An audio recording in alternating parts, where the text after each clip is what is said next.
Le magazine littéraire Épilogue est une présentation de la Librairie du Quartier. Merci à ce précieux partenaire et à leur équipe de libraires.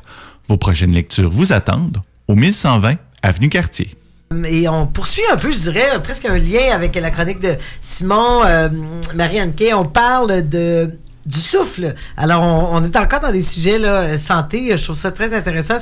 Dans les deux cas, je pense que c'est un peu une prise en charge, je dirais, personnelle. Dans ce cas-ci, le souffle, on néglige peut-être son impact sur l'anxiété, la méditation, la relaxation. C'est de ce dont parle ce livre du docteur David O'Hare. Exactement. Et comme Brian le soulignait juste avant qu'on retourne en ondes, ça peut être un bon outil pour les aînés aussi qui veulent se maintenir en santé dans le cadre, par exemple, d'une pratique du yoga. Donc, c'est aussi bon pour le corps que l'anxiété. On parle aussi dans le sous-titre anxiété, stress, rumination, douleur, digestion. Donc, il y a beaucoup de tracas, de petits mots physiques qui peuvent être allégés avec cette technique-là.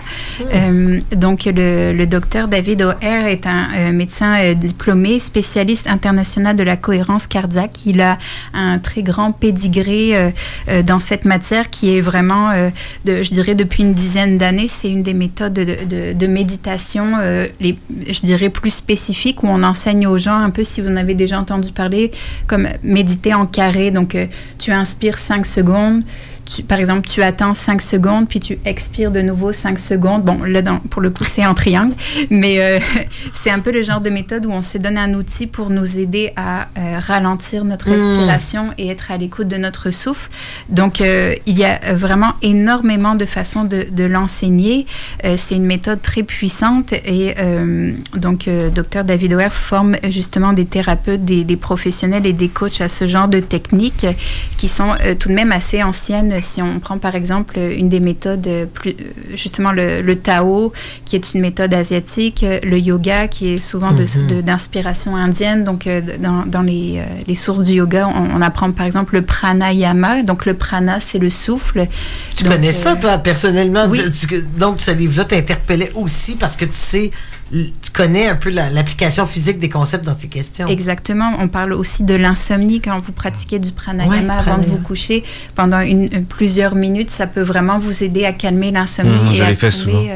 OK, tu l'as pratiqué, oui. Pas de cette technique-là, mais c'est effectivement parce que tu as un certain contrôle du souffle. Alors, tu peux prendre conscience que tu n'es pas toujours dans une respiration longue, lente, et puis ça met ton corps dans un état de stress. Quand tu te rends compte que tu respires par petits coups, c'est une bonne prise de conscience, là. Puis là, tu peux avoir un effet. Mais est-ce que ça va dans ce sens-là aussi? Oui, tout à fait. Ce que tu expliques, je suis pas assez versée dans cette théorie-là, mais on parle du système nerveux sympathique et parasympathique. Donc, comment la respiration peut t'aider de switcher dans le mode de relaxation profond. Et donc, on a tout un lexique à la fin du livre qui parle vraiment des bases scientifiques de ce mode-là. Donc, c'est vraiment un des outils principaux.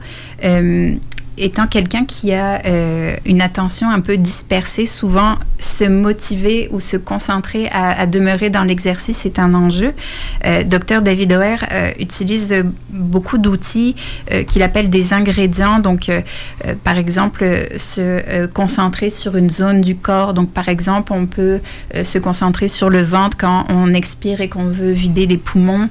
Il y a aussi des techniques quand on veut aider des maux de relaxation. Par exemple, si notre dos est barré, il dit essayez de visualiser une pierre chaude dans le bas de votre dos. Et ce concept-là de visualiser un élément du corps, ça aussi, ça va être un déclencheur de la respiration et de se relaxer. Il utilise un élément aussi qui m'a beaucoup aidé, c'est l'intention. Donc, par exemple, il y a une des techniques que j'aime beaucoup, ça s'appelle le hamac du mental. Quand vous avez du brouillard mental, par exemple au travail, ou vous avez un esprit dispersé, ou peut-être vous avez pris trop de café, donc là, on arrive côté un peu là, d'agitation mentale. Agitation. Donc, il utilise, par exemple, le fait de visualiser un hamac et il donne un exercice pour compter les secondes et se focusser sur la respiration en visualisant vraiment un apaisement. Comme tu le disais, Simon, pour la l'importance des relations sociales. On met aussi quand même beaucoup l'accent dans ce livre-là. L'éditeur aussi, Thierry Soucard, mettait de l'avant cette technique-là qu'il a appelée la trame. Donc, il suggère d'utiliser une certaine respiration pour, après une dispute, quand on se sent le cœur serré ou l'esprit agité, que ça c'est quelque chose qui c'est ça qui nous envahit, voilà. Comme disent les jeunes, live, là, c'est-à-dire, voilà. Oui. C'est pas que des moments précis choisis dans une semaine ou dans une journée. C'est dans le quotidien qu'on peut. Exactement, c'est ça. Donc, ça peut s'appliquer à tout instant de la vie ou quand on est traversé par un état d'âme en particulier. Donc, ça peut être une tristesse ou de la joie. Il y en a une aussi qu'il pratique au sujet des problèmes digestifs. On sait que depuis Julia Engels, l'autrice qui a parlé Le monde de l'intestin, j'ai oublié le nom du livre, qui était un meilleur vendeur il y a quelques années, comme quoi l'intestin serait notre deuxième cerveau, qu'il y a beaucoup de choses qui se décident à cet endroit-là. Donc, vraiment, c'est un bonheur. Il y en a pour tous les goûts, donc autant pour les personnes, comme on disait, qui pratiquent déjà la respiration comme un outil, puis c'est agrémenté de belles illustrations. Donc, là, celle-ci, vous voyez la base, j'ouvre, on nous permet de visualiser une montagne, quand on peut être dans un état de stress chronique où on voit tout comme une montagne à monter. OK, j'ai beaucoup de projets, puis ça s'arrête pas, puis il faut que je livre. Bon, ben là, il dit, par exemple, visualisez-vous que vous venez de monter une première petite montagne, puis là, vous êtes dans le creux, donc il faut se reposer avant d'embarquer à continuer la prochaine. Donc, c'est ça, c'est vraiment psycho-émotionnel, puis en même temps, ça nous...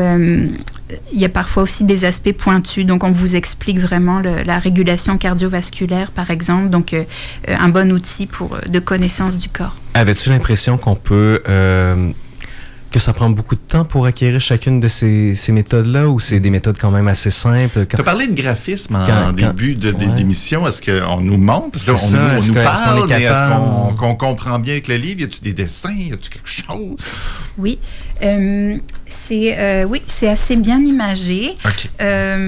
Donc, parfois, là, quand on nous explique au début les zones de mobilisation, donc on parle de la zone abdominale. Bon, par exemple, poser sa main sur le bas du ventre ou à l'endroit du diaphragme, ça peut nous aider à prendre conscience, en effet, quand nos poumons se vident c'est quelque chose qui peut nous aider à ramener l'attention sur la respiration. Donc, oui, c'est assez bien illustré parce que, comme tu le dis, Brian, des fois, comme on explique la technique à l'écrit, ça peut être après un enjeu de le pratiquer. Mais le degré, je dirais, comme pour revenir à la question de Simon, le degré de difficulté, est-ce qu'il est modéré? Oui, c'est que, comme je disais en entrée, Dr. David O'Hare, il forme des spécialistes qui forment des gens sur le sujet. C'est son deuxième ouvrage là-dessus. Il avait déjà publié 365 jours de cohérence cardiaque. Donc oui, ça demande quand même certaines personnes, je pense, qui pratiquent déjà minimalement la méditation ou de la respiration, comme tu disais, Simon, parce que c'est ça, quand on n'a pas certaines bases... Il faut déjà connaître un peu l'enjeu de la pratique de la respiration pour peut-être en trouver une utilité supérieure. Peut-être additionner à de la pleine conscience ou des éléments comme ça pour vraiment aller chercher ailleurs. Je me rappelle une de mes ostéopathes qui me disait, quand elle me donnait un soin, respire dans ta blessure. Fait que je connectais avec ce que tu disais. Fait que c'est dans une approche de prise de conscience de cette blessure-là. Puis la respiration vient, je sais pas par quel effet, là, mais vient alléger ton poids ou ta souffrance. Donc, respire dans ta blessure.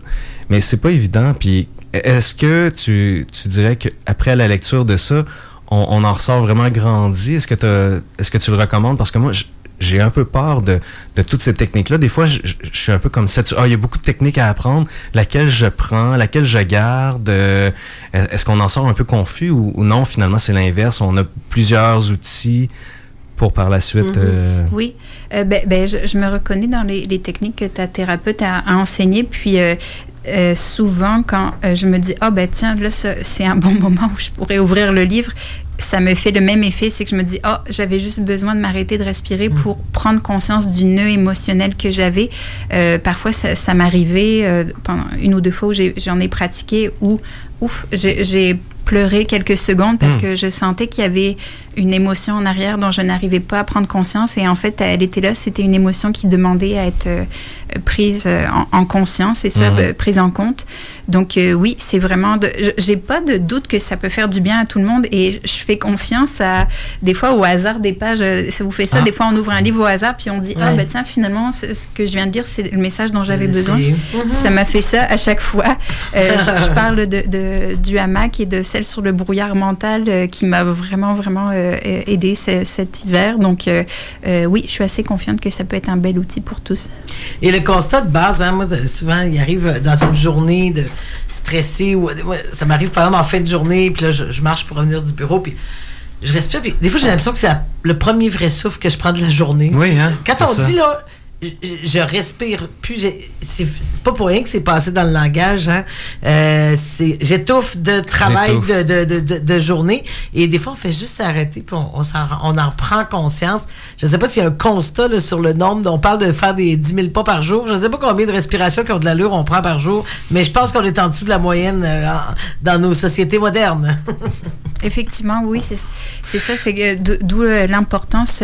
Il y a différentes statistiques dans l'ouvrage, mais ce qui est important de se rappeler, c'est que le concept, on n'a pas besoin de la pratiquer pendant des heures. Des fois, il y a certaines méditations, on dit, il faut méditer pendant 1 heure par jour. Bon, ça peut être difficile à placer dans son horaire. Lui et Dr David Auer nous donne un outil pour le pratiquer en 3 à 5 minutes par jour. Fait que c'est très accessible. Wow. Alors, merci beaucoup pour ce grand livre des souffles de Dr David Auer. Effectivement, très beau, très bel objet aussi illustré. Merci, Marianne Kay. Et le livre dont tu parlais, j'ai trouvé le titre pendant ce temps-là, ceux que ça intéresse aussi, Le charme discret de l'intestin. Voilà. Tout sur un organe mal aimé de Julie Anders. Dans Vieillir, c'est pas si pire. Il y a un chapitre au complet aussi sur ça, mais on dit que c'est un chapitre tabou, alors j'en ai pas parlé. Sur la santé intestinale? Oui. Non! Et de la vessie. Mon Dieu, que vous nous donnez du stock. On va respirer et on va vieillir. On va transformer Épilogue en émission Santé Bien-être. Vraiment, ça vous va bien, Simon et Marie, ce segment. Alors, pour ma part, je reviens au monde de l'édition après cette pièce.